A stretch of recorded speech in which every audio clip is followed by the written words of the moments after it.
Hey kids, howdy, and welcome to Conscious Embodiment, Astrology, and Dreams with Dr. Michael Lennox. It's April 21st, and here we are. Like, I never know what to say at the very top. It's like I feel like I'm supposed to have some like grand, expletive about what the week ahead's going to be like. We're still in wrap-up mode of all of the retrograde cycles this week, and we got a lot of wrap-up stuff going on with the various personal planet retrograde cycles. Does that mean that we're completely done? Like after No. I mean, we are so out of the woods of the real big squeezes that we're going through because everything is direct. Mercury was miserable in Pisces, but he's now in Aries. Mars is out of Cancer and finally into Leo, so we've got some fire back. The only person of the three personal planets who's still where they were is Venus, but she loves it in Pisces, okay? So yes, we are definitely in a much lighter squeeze than we've been in, but we still have some complexity in our mind, body, and heart because Mercury, Venus, and Mars are still wrapping up their various cycles. But we start off the week with something that peaks today that's very important in the archetypal unfolding of the year, though it's kind of like a fast-passing transit. It's Saturn conjuncting the north node of the moon. It's only going to happen once. There's no triple retrograde of this cycle. Saturn's going to come back into Pisces, but won't come back far enough to hit the north node. But we are moving through a moment where the planet that guides our sort of karmic reckonings and the way we structure life on Earth, Saturn, is meeting up with the point that represents where the future is taking us, the north node in Pisces. So everything about the first 6 months of this year that I've been talking about as being challenging can be sort of boiled down to what happens when planets move between Pisces and Aries. It's a very disruptive shift. All shifts between signs that are next to each other are dramatic because you move from, one element and modality to a very different element and modality. But the most sensitive crossing is Pisces to Aries because that's the sign of formlessness and form. Saturn is a social planet, Saturn and Jupiter. So what that means is the movements of Saturn and Jupiter reflect the things that are happening on planet Earth that are individual because the collective is made up of individuals, but collectively reflecting the structures, the lessons, the slowdowns, and the pace of life that's challenging or difficult. All of these things are Saturn constructs.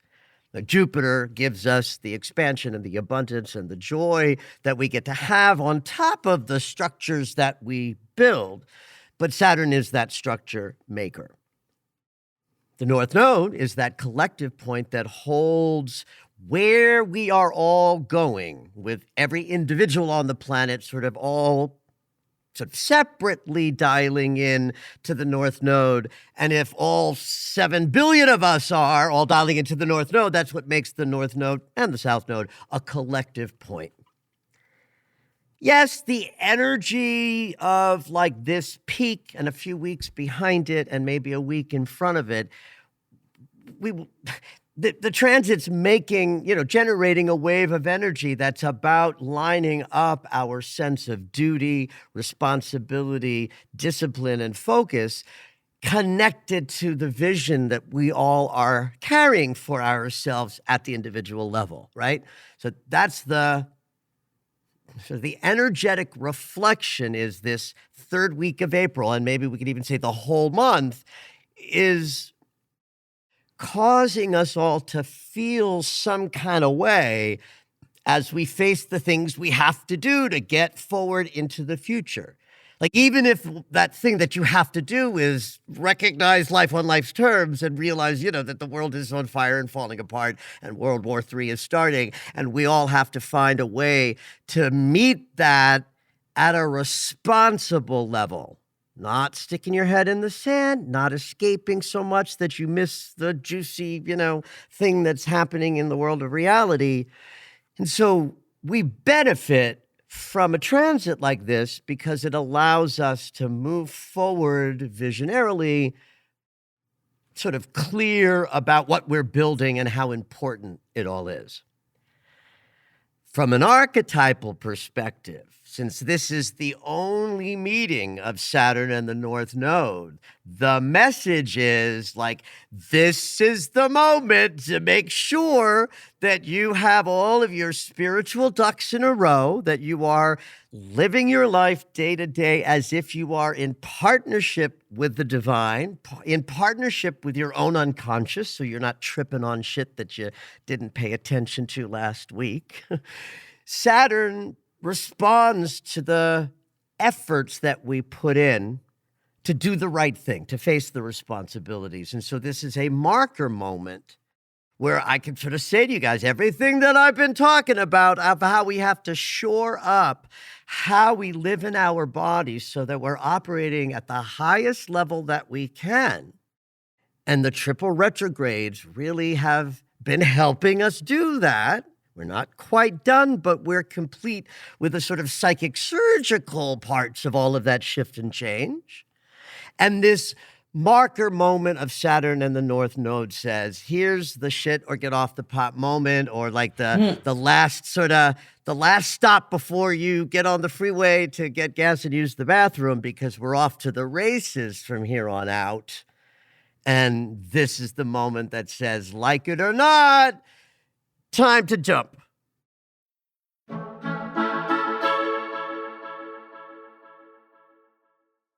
I got so excited about Saturn and the North Node, I forgot to do the astrology question for the day. So before I get too far in, let me back up a second, because I got an interesting question from somebody that happened to have coincided with the full moon, and someone who had read the full moon article that I wrote on social media reached out and said, like, what about Black Moon Lilith? My response was, what about her? And the reader reminded me that she's just recently changed signs. And so it was interesting to me that someone was asking about my perspective of Black Moon Lilith at this moment. And like the same day or the next day, I got a question for the podcast about Black Moon Lilith, and I thought I would take a moment to respond. So let me first read the question. This is from Paula. Hey, hi. I don't know whether this might be an astrology question worth discussing on the podcast, but what about when Black Moon Lilith is in the same sign as your natal moon and will eventually be exact? I assume she means an exact conjunction with her moon. Is this much of a thing or special in any way? Of course, I'm interested because my natal moon is in Scorpio, where Black Moon Lilith is right now. I suppose the same question might apply to when Black Moon Lilith is hitting any other point in one's chart. This is why I decided to answer the question, because absolutely right. In any case, many thanks and peace, bright blessings, and good health to you and Zoe and to all listening. Aww. Paula. So I love this question. And first, I want to just talk a little bit about Black Moon Lilith. Like, first thing is, what is Black Moon Lilith? Black Moon part is that this point is connected to the orbit of the moon. Because it's connected to the orbit of the moon, it represents material that is unconscious, because that's what the moon is. But it's inside the moon's orbit, not outside. So it represents the material that wants to bubble up from our unconscious that we're going to trip on and try to shove back in there. So there's this juicy, shadowy, unconscious place where actually all change and transformation happens in terms of us transforming how we operate because we've done some shadow work and looked at unconscious material that we typically disown.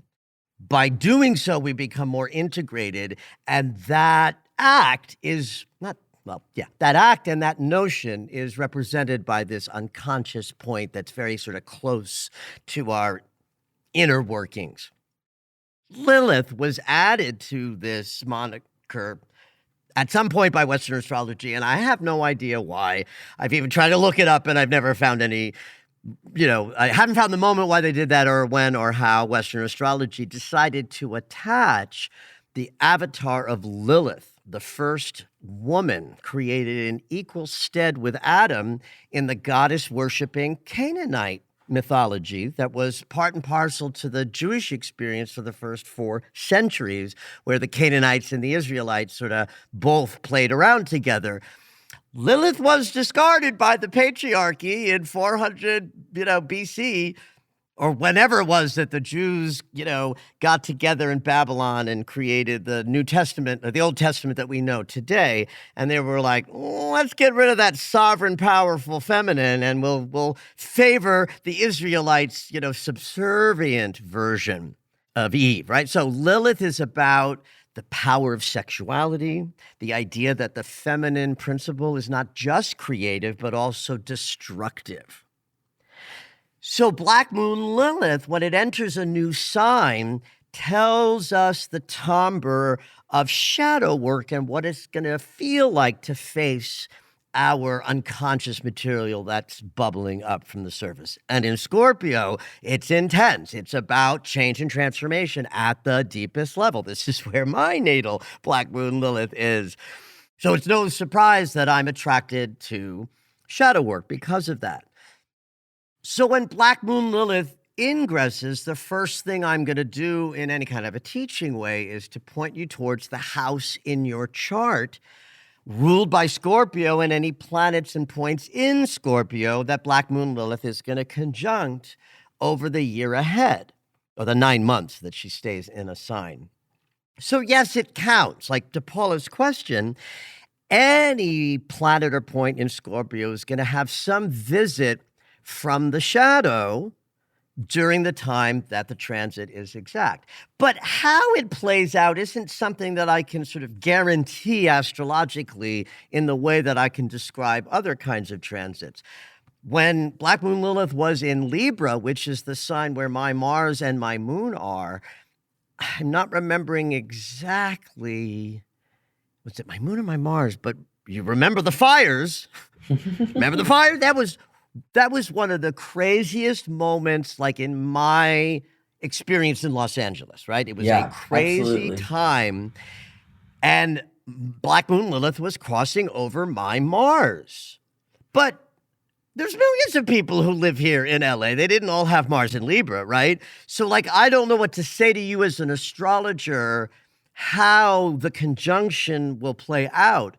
But yes, any conjunction from Black Moon Lilith in any sign will bring some shadowy, behind the scenes, not otherwise visible, unconscious material that will likely be in the direction of conflict.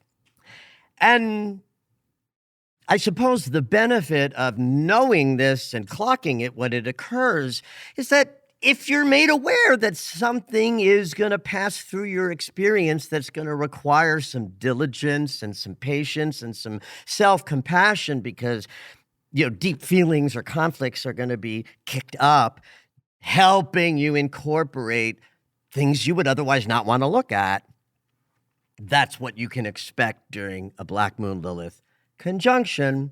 And for everybody else, just know that wherever Scorpio falls in your house, that's probably the area where the most confrontation with the intimacies of self will most be experienced. Ooh, one last thing before we transition out of this segment. In the full moon, Black Moon, Lilith, and Pluto were squaring each other. So there was, in fact, a kind of transformative, shadowy, if you're willing to look at your poopy smell right in the face and say, this too I can accept about myself. That power of change and transformation that gets juicier when you are in acceptance of, warts and all, that helped make this past full moon profoundly transformative.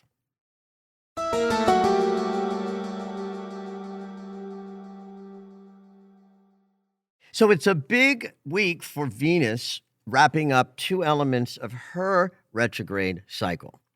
On Wednesday, Venus will conjunct the north node of the moon, and on Thursday, she'll conjunct Saturn. So let's talk about these 2 different transits that are happening pretty much at the same time this week on Wednesday and Thursday, but didn't come at us at exactly the same time. Both of them, though, have a kind of similar message, right? So if Venus rules our heart experience, and she's in a retrograde, which means we're in the process of changing emotional patterns that are unconscious, changing how we give and receive love, all the Venus stuff, blah, blah, blah. The conjunction with Saturn says, okay, we've got to show up to our lessons around love, and we don't get any wiggle room. It's not like you can opt out. If Venus is directly conjuncting the great teacher, that means Saturn is all over this retrograde cycle, and the conjunction has allowed for powerful lessons and confrontations around love and relationships that would be otherwise less intense or less, what's the word? Like less of a demand on you. I like to say that a lot with Saturn. I use that word a lot. Saturn demands. So that conjunction is the power of this retrograde to force change because, the part of you that knows to do the right thing and understands responsibility, discipline, and gets that the harder you work at your psyche unfolding, the more rewards you get later. What I think is similar to Venus's conjunction with the North Node is that whatever is the sort of state of our heart, in a conjunction between Venus and the North Node, that emotional state gets knitted into how we're moving through the next sort of foreseeable, bit of future as we move into the next chapter. So one transit, Venus-Saturn, says, just do the right thing because you've learned more about how love works. And then Venus-North Node says, take that wisdom into the future, install it into your vision, put this new understanding about love into how you will meet the world from here on in. I'm thinking about somebody in my life who I've been coaching through a new relationship. Thankfully, it started way before the Venus retrograde cycle began, right? So we don't have to worry about that relationship, being in the suffering the way.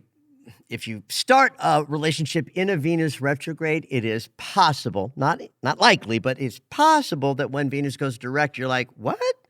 Who are you? I feel very differently about you now. But this relationship started at least 6 months before the retrograde began in October. And these last few months of the beginning of the year, this person had to stop how they were moving and take responsibility for everything they were bringing to relationship that was not going to work if they were going to bring their old patterns in.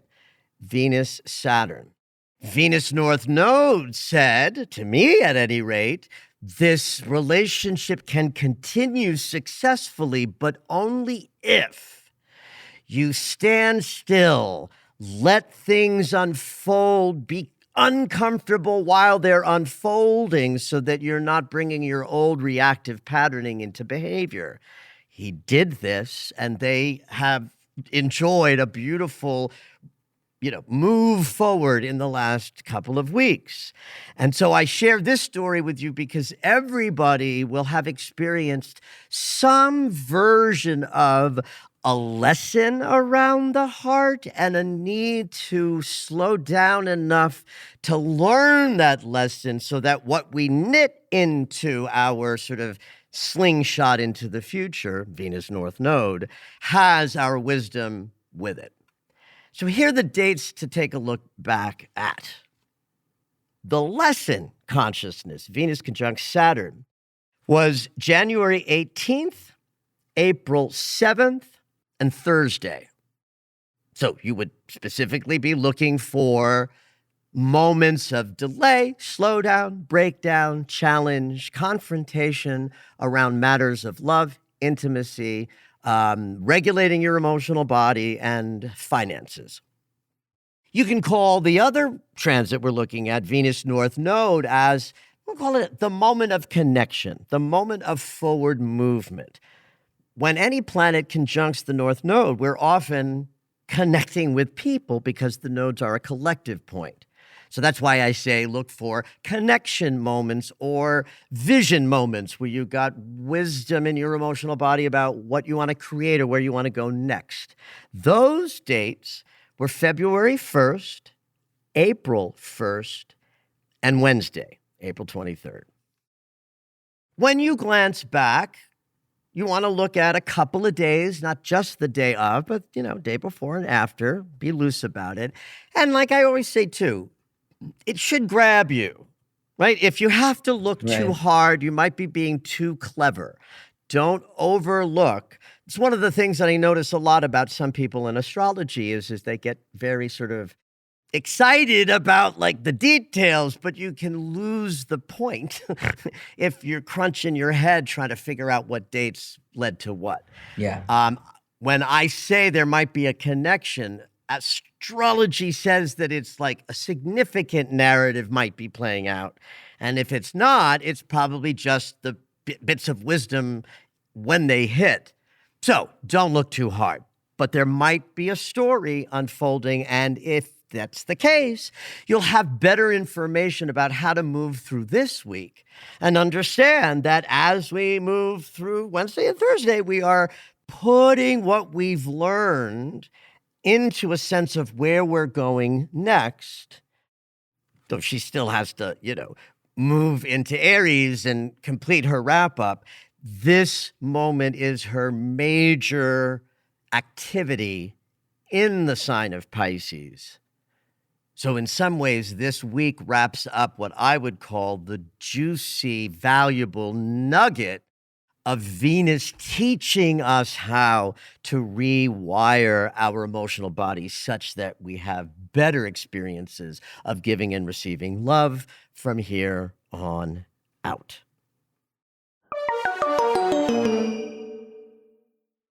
So Friday, Zoe, is the first completion of one of the personal planet retrogrades. Okay, so one is Yes, one is ending. Mercury completes his cycle on Friday at 9 degrees of Aries, which is where he started. He was the last to join, but he's the fastest cycle, so he got like in and out real quick. And certainly with, I love the fact that Mercury and Venus were together in their retrograde that involved a water sign, and that Mars, though he's not as debilitated in Pisces as Mercury is, he's not happy in Cancer. And we'll move into Leo, and that'll be another sort of layer out of the mucky places. And, Saturn and Mercury left Pisces, more than a week ago. But yes, we're done with Mercury's retrograde. We begin what I call the 2 months free and clear status of Mercury, where there will be no retrograde in sight. Because Mercury operates like a precise inner spring of a watch mechanism, his retrogrades are very precise. Every 88 days for 22, he goes retrograde. So it happens 3.5 times a year. And it's always like 2 months of retrograde, 2 months free and clear.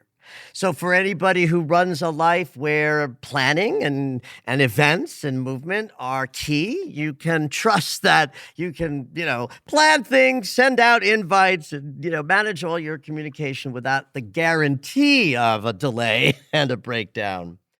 But yeah, so with each layer that we've been taking off constriction from these cycles, this marks a significant one because Mercury is no longer playing the game. He's off on his own. He's, gonna zip around to the next place he wants to visit and share his stories.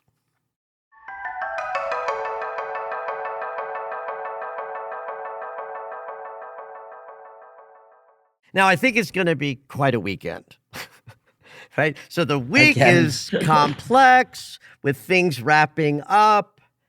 None of the wrap-up transits are particularly difficult, right? They're all conjunctions. And conjunctions are of significant geometry. It's two planets at the same place. But there isn't a guarantee of conflict in a conjunction. There's just a guarantee of amplification. Two planets at the same place vibrate each other, make them both a little bit louder. So it's not like the first 5 days of the week have conflict in them. They just have complexity because they're wrapping up energies that we've been through a couple of times before. But the weekend's a little different because on Saturday, Mars is going to oppose Pluto for the third and final time right before our next new moon in Taurus that hits on Sunday. There's probably no more explosive transit than Mars opposing Pluto. Let's start with the fact that Mars and Pluto are related to each other in the same way that Mercury is the low octave of the mind and Uranus is the higher octave. Venus has love in the heart, where Neptune is the divine love planet, so they relate to each other. Mars is the physical body, and Pluto is the capacity of form on the planet to change all the way down to death and rebirth. Mars is not the planet of change, like per se, but if change is occurring in a physical way, right, then Mars is going to be somehow involved because Mars is the planet that describes that we move through three-dimensional space and that the only place we ever experience the infinite now is right where our bodies are. So when something is changing in the present moment, our Mars is going to feel it, whether Mars is active in the astrology or not. It's just the nature of what Mars represents. Both of these planets have the old classical rulership. Like before Pluto was discovered, Mars ruled Aries and Scorpio. An opposition is the most dynamic geometrical angle that guarantees that something will occur. Like a square, a 90-degree angle is absolutely the geometry of conflict and obstacle, but a square can be internally experienced or externally experienced or a combo of both. In other words, you can be constricted at a moment of a big square in astrology and not have an event that matches it, but have a felt experience of growing pains and difficulty and breakdown. But an opposition between any two moving bodies guarantees an occurrence, an event. They have to crash, they have to swerve, they have to dance, they have to do something to reckon the tension of opposites. So, in terms of Mars's participation, if, Venus's big, job is connecting with Saturn and the North Node in Pisces, bringing us more love, forgiveness, compassion, and empathy and putting it into our future, it's Mars opposite Pluto that said any structures that don't serve us moving forward into this new chapter where we're birthing a new Earth and we all have to find our way to serve, then that transit will break the old structures.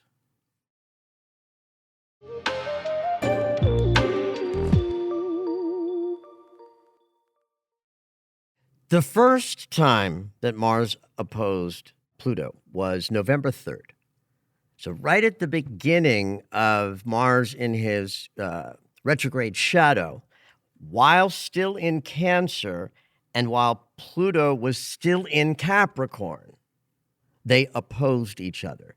This is interesting because Capricorn is the sign of social structures, right? It is the energy that created governments and banking and trade and tariffs and all of the, things that are how the world works is a Capricorn consciousness, right? This is why back in 2007 and 8, Pluto moved into Capricorn. All of the old structures started to dismantle, banking and housing with the recession back in 7 and 8, right? So Pluto was at the tail end of Capricorn still in early November of last year. And Mars was in his hated place of Cancer, where he's just so unhappy because it's too much sort of feminine containment. He wants to burst out. What would Mars create bursting out of a contained space? In feminine principle, there'd be change, movement, right? He wants to move. That's why, because he can't, that's why there's, violence associated with Mars in Cancer. I once read a piece of data, I should probably look this up now that AI could tell me if this is true, that there was research that showed that Mars in Cancer raised domestic violence reportage. Oh my gosh. Which doesn't surprise me.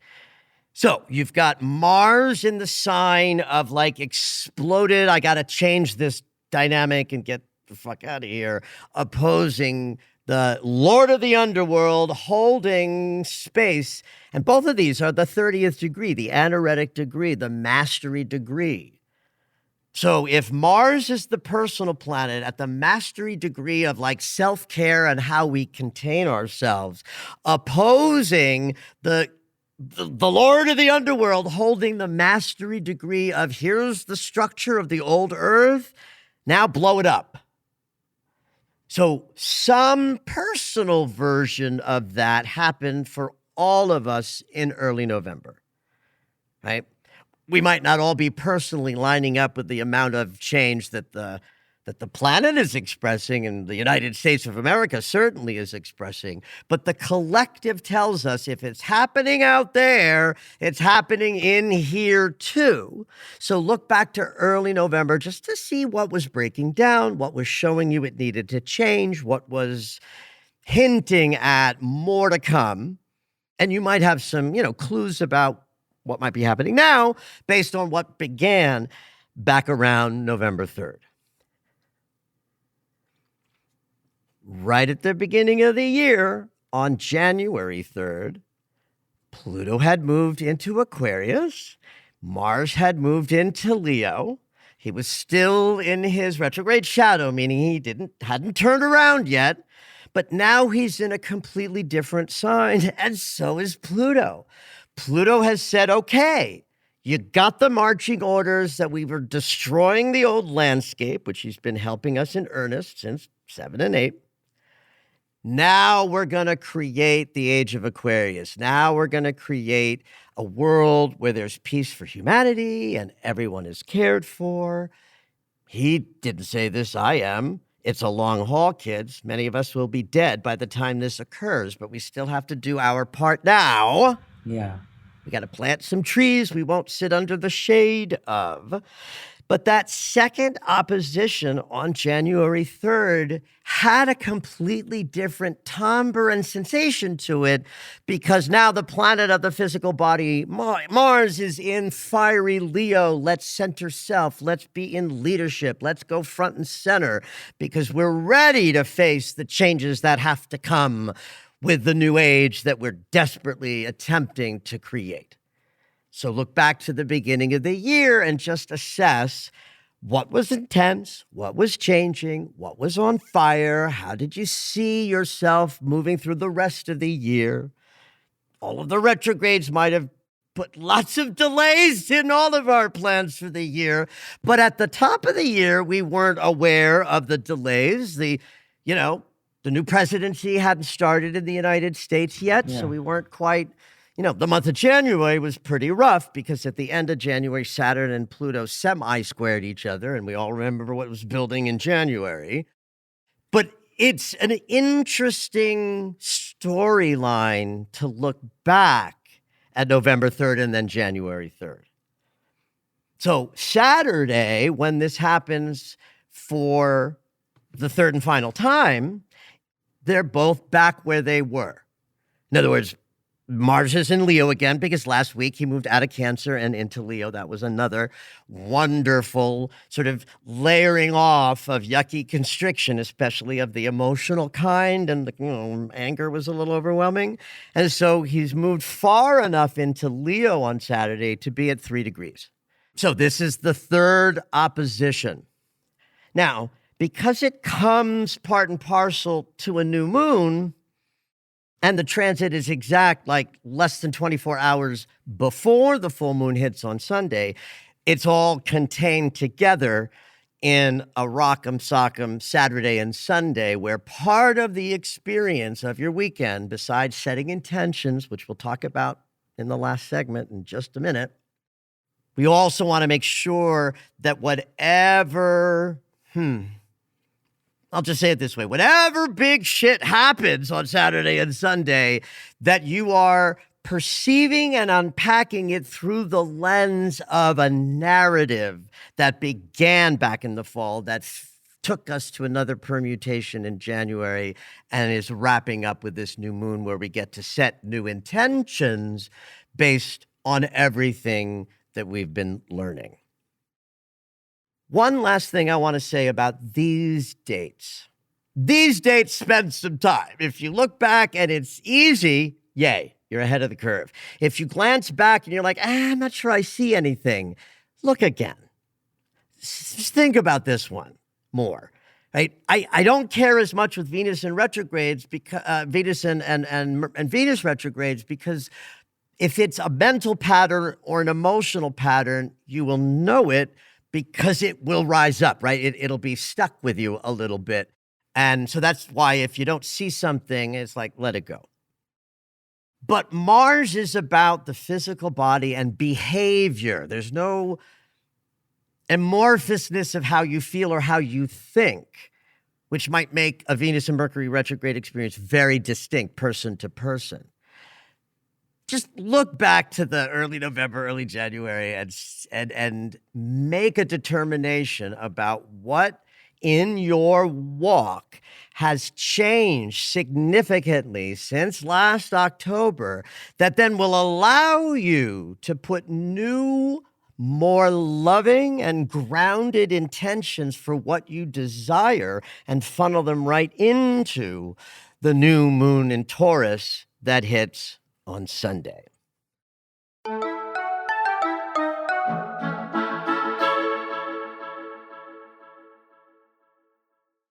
The new moon in Taurus takes place at 7 degrees, Sunday, the 27th of April at 12:30 p.m. Pacific time.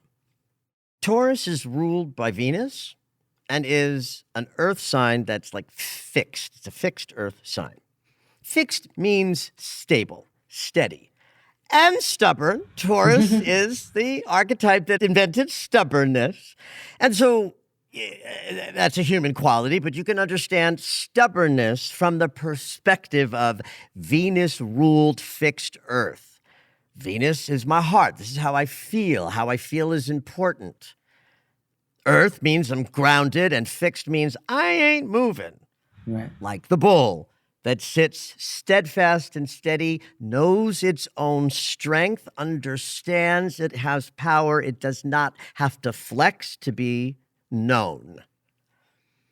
Now, of course, bulls charge, and the Taurus energy does have explosivity associated with it because we have to honor the avatar, and bulls don't just sit still. They can also charge. But the Venus-ruled sensibility then also makes Taurus a mansion of things Venusian. Venus rules money, and Taurus is the money sign. Venus rules Libra, and that's more the relationship sign. And there's a distinction of the rulership of Venus in the Taurus, archetype as opposed to Libra. So this one is about cash and prizes.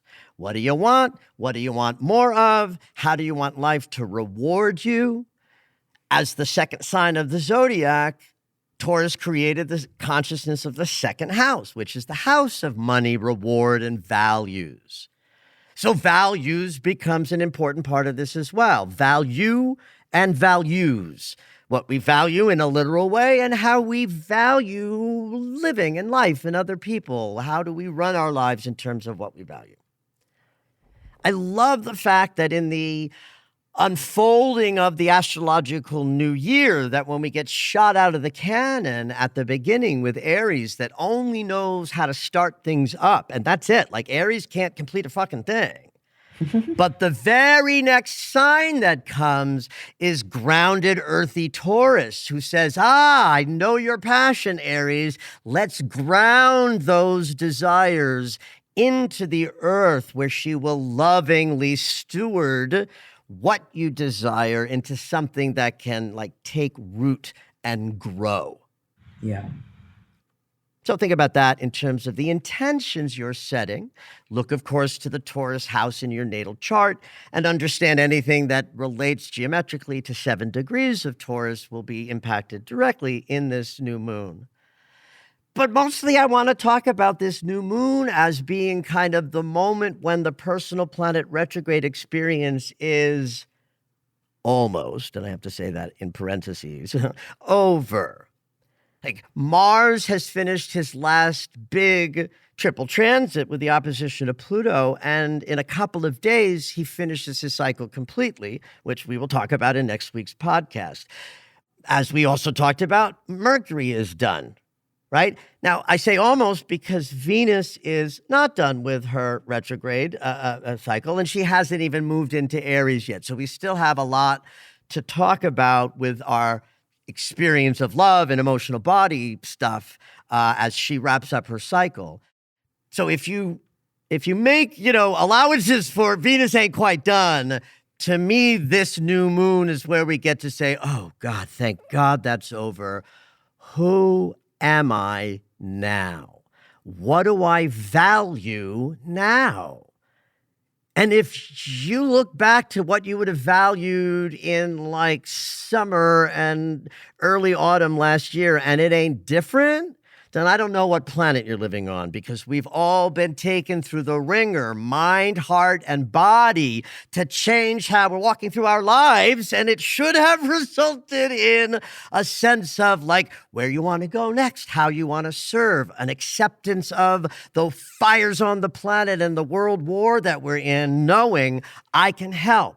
I can help by knowing who I am and grounding my desires into the possibility of creating new forms, new moon in Taurus, so that if I'm moving through the world filled with love and a sense that life is rewarding me, new moon in Taurus, then I'll be able to contribute to the world more profoundly, because every one of us operating at the highest level that we can at an individual level generates a more efficient collective.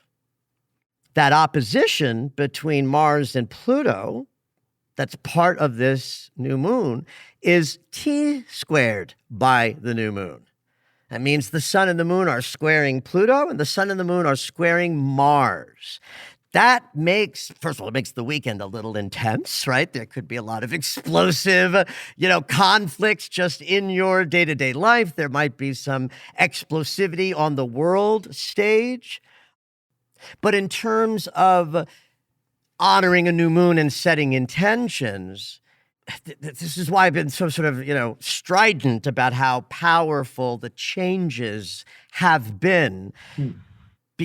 Because having a new moon that's squaring Mars and Pluto right as they are finishing their part in the triple retrograde experience, dialed right into this new moon, is why, to me, it's so important to honor how you've shifted, what feels different to you now, what do you value and want to create for yourself that's new, because you've done some self-reflecting. While Uranus in Taurus isn't making direct contact with the sun and the moon, because they're just too far apart. Sun's at 7, Uranus is 26. That's 19 degrees. They're way too far apart to be conjunct. But Uranus is touching in with the south node of the moon by trine and is sextiling everybody over in Pisces. And then you have to include Neptune and Mercury in Aries as well. Even though they're in a different sign, they're still close enough to Pisces that you've got this really profound stellium of North Node, where we're going next, Saturn, the discipline and responsibility that'll get us there, Venus in Pisces, love at the highest level, Neptune in Aries, now we're fired up and ready to activate based on our beliefs and ideologies, and Mercury in Aries, no longer retrograde, on fire with clarity about how we're perceiving where we want to go differently because we've been through some changes. With Uranus sextiling all of those planets, then fast shifts and pivots that are needed to facilitate the intentions we might set at this new moon. There they are. Uranus just says, you have it. You want it? Order it up. You want to change this? Have at it. You want to change a love experience? Here it is. You want to change where you're going? Do it. And how do we move forward more freely? We untether from the past. And Uranus trining the South Node is like saying to us, you want to let go of the past? Snap your fingers, say the wish, watch the abundance grow, and have at it. Did you know that Michael has a daily astro alert? If you enjoy hearing the weekly astrology, you might like knowing more about each day. When you subscribe for the daily astro alerts, you'll get an in-depth explanation of the day's astrology sent right to your email. Subscriptions are only $10 a month, or you can purchase the yearly subscription at the reduced price of $100. To subscribe, head over to michaellennox.com.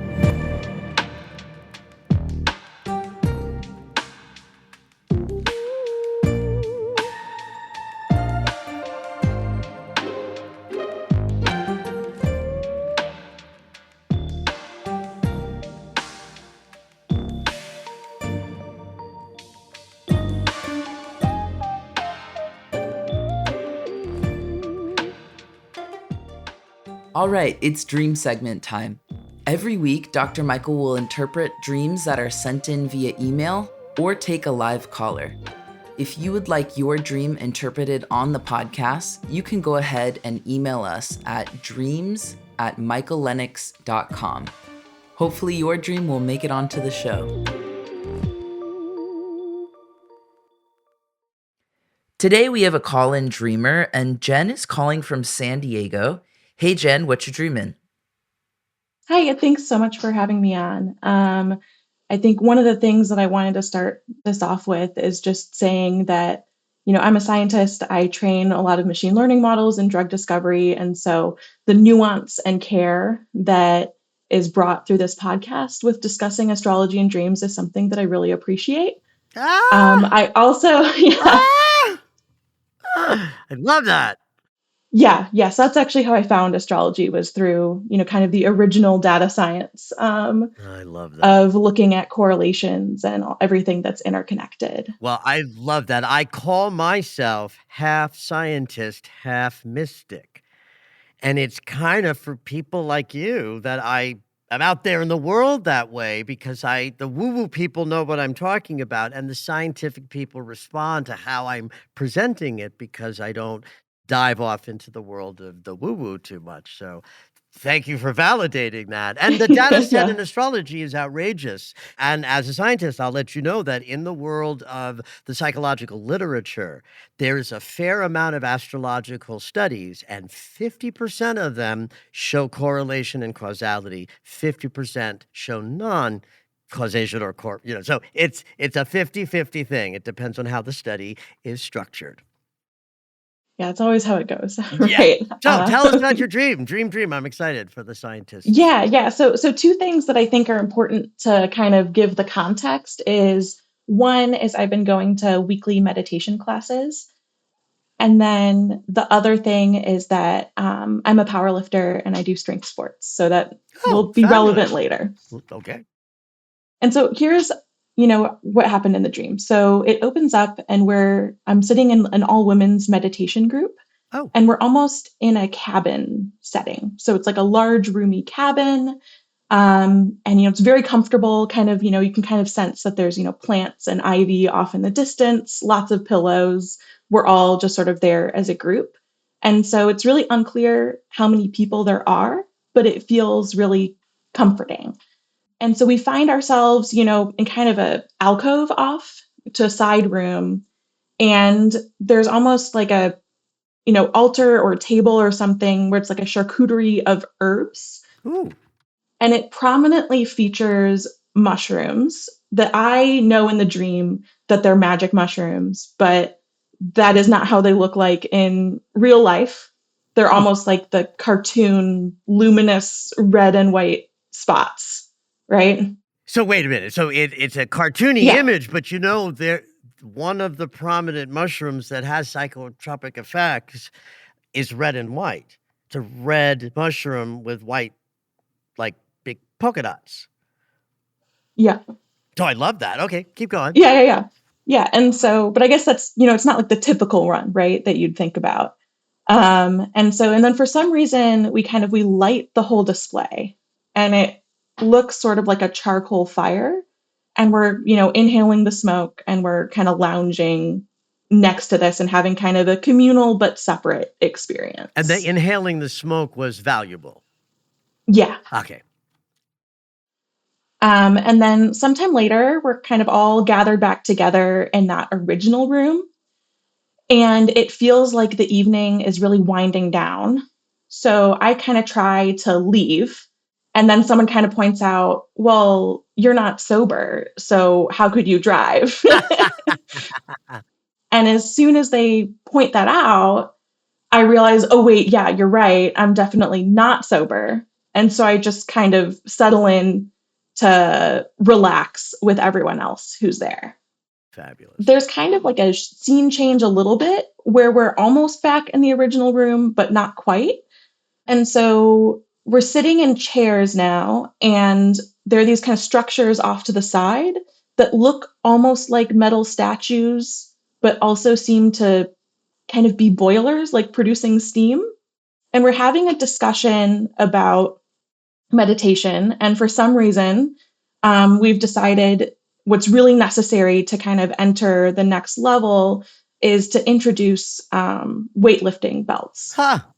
Yeah. And so I'm really excited about this because I'm like, I know exactly I know how that. to do this. This is a new technique. I'm so excited.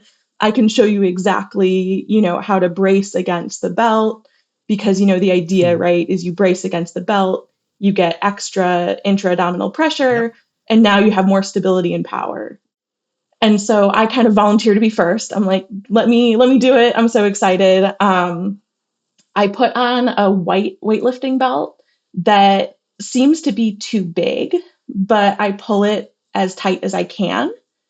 And so I'm kind of like breathing and bracing against it. And then I kind of enter a second level below in dream consciousness. And I see a figure, so a red jester, who I kind of interpret to be almost a devil figure. He says to tell the white witch something. And I really can't remember what that was. But I do remember that he then follows that up by saying, I hate you. To you. To me. And then in that dream, then I'm like immediately exiting that. It's almost like I'm fleeing. And so then I communicate that to the women around me where everyone's, being really supportive.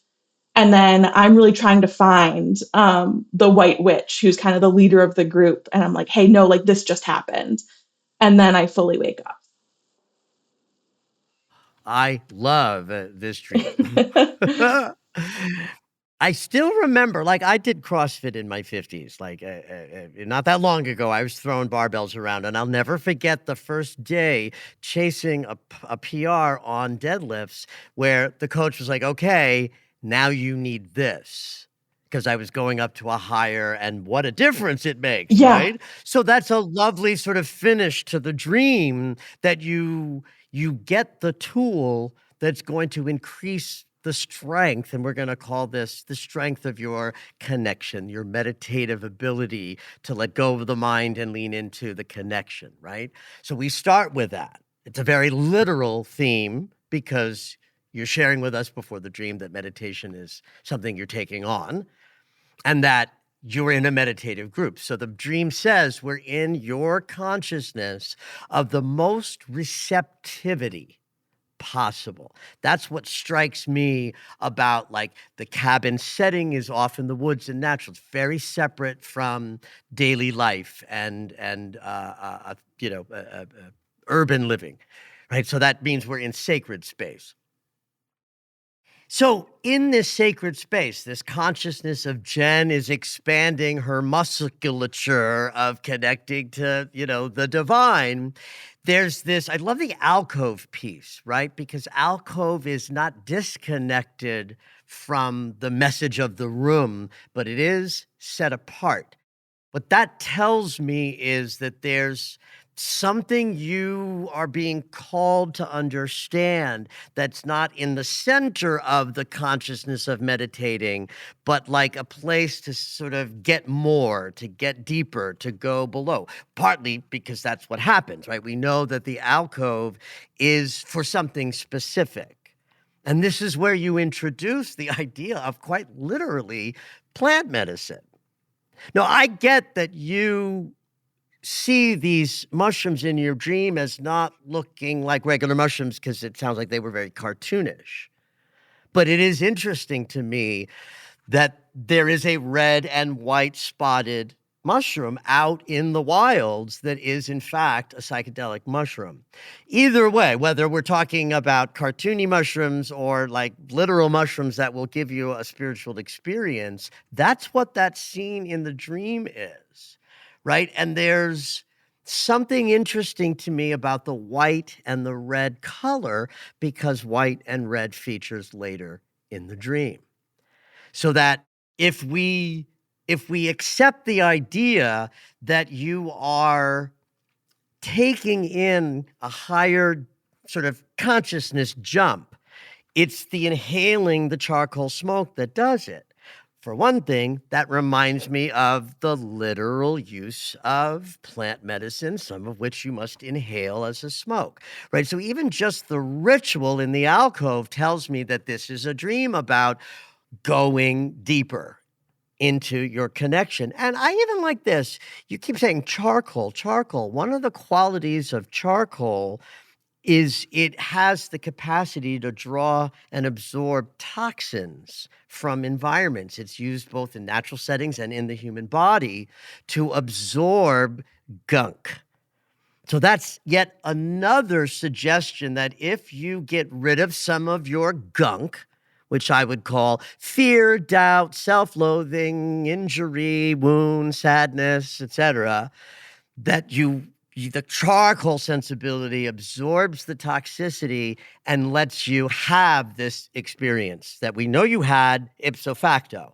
So you come back to the room, and the message is the process isn't done. The dream language is you're not safe to drive, give me your keys. But the meta message is that there's something happening. Don't disturb the experience of integration by going back to your regular life. You're in cabin consciousness.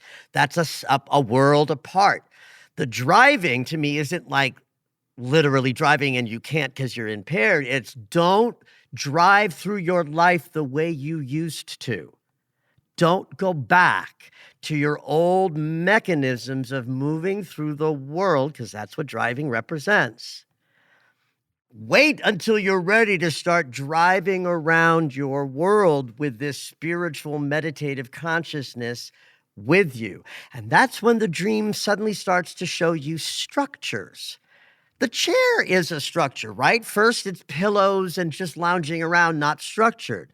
But now that the system has been dipped into the world of spirit more through the charcoal inhalation, now you're like, oh, I can translate this to the structures of my life, the chair, the metal structures. Then in perceiving those structures, you notice that they are capable of generating movement, power. That's steam. Steam is the first thing we used in the human race to power movement mechanically.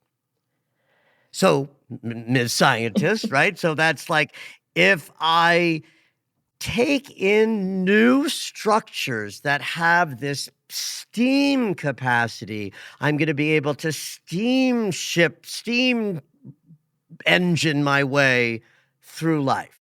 So while talking about meditation in the dream, and you get literal about what do you need to go to the next level, your psyche provides you with an image you understand fully.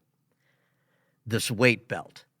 I talk about our practice as musculature all the time in my teaching. Like in my classes, I'll talk to somebody who's practicing more worthiness by taking risks, and I call that the muscle of worthiness, right? It's a good image for me to replicate the psychic efforts we have to go through to build the muscle of connection, centering, and the releasing of the chaotic outside world to find the juicy places within. So this is where the red and white come back. The access to the higher consciousness was red and white. Red is the color of the root chakra.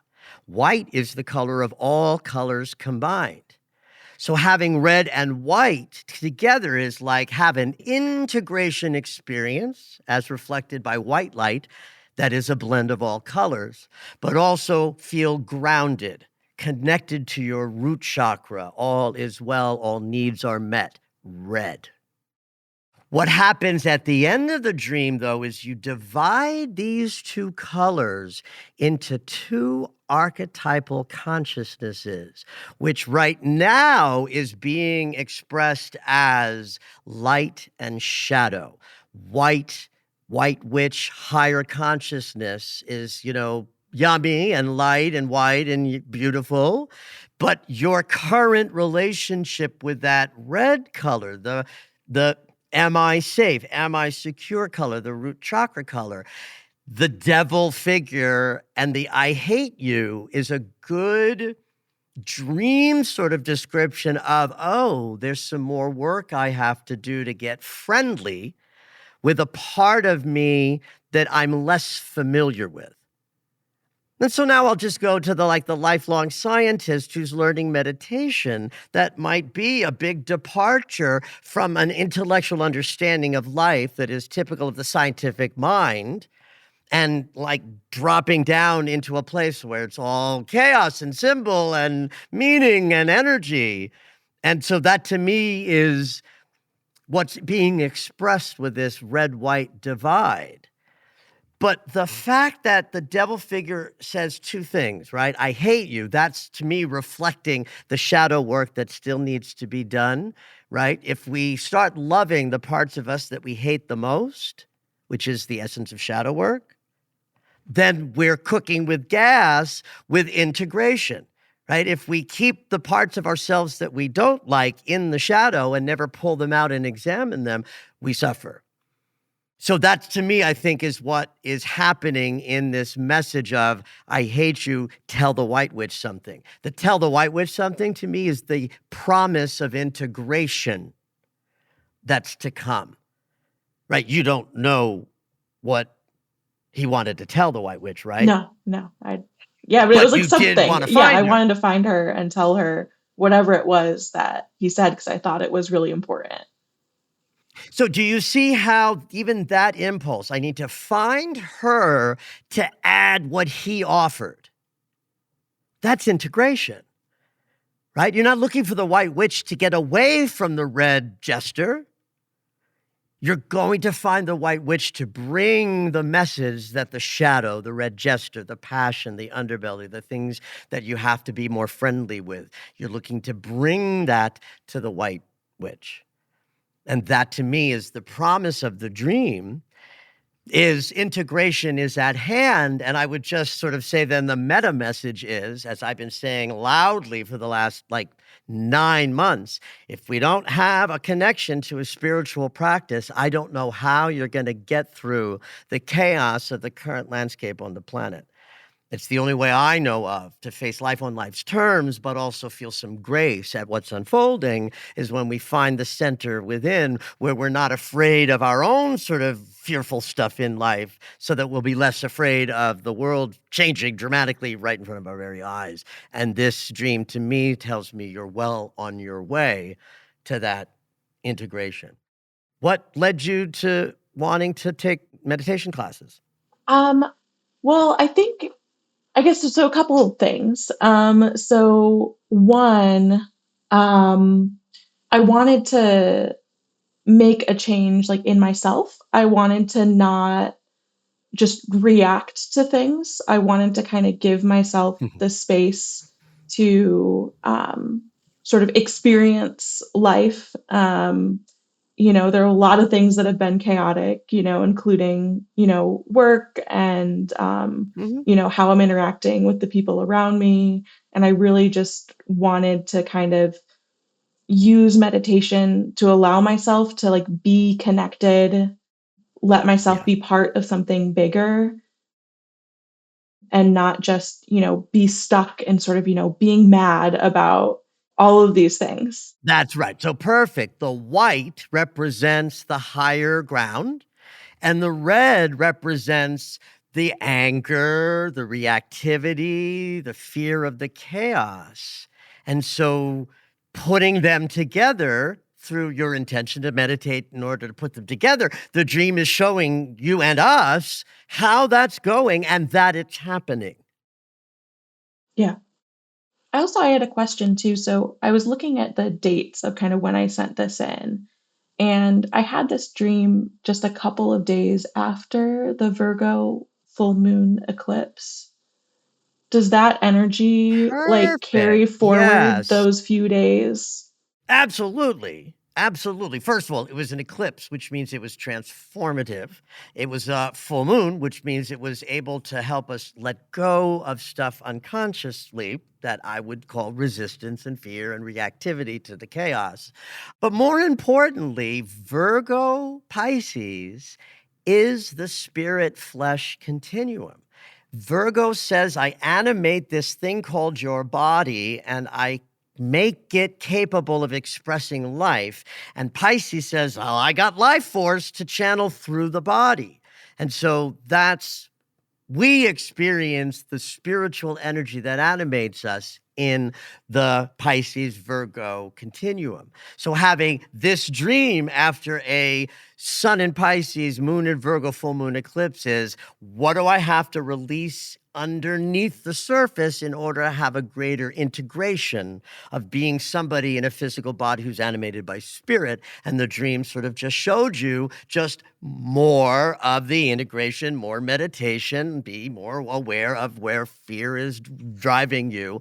And you don't want to go towards the light without the shadow integrated, which means you still get to have angry feelings around what's occurring in the world that you wish weren't.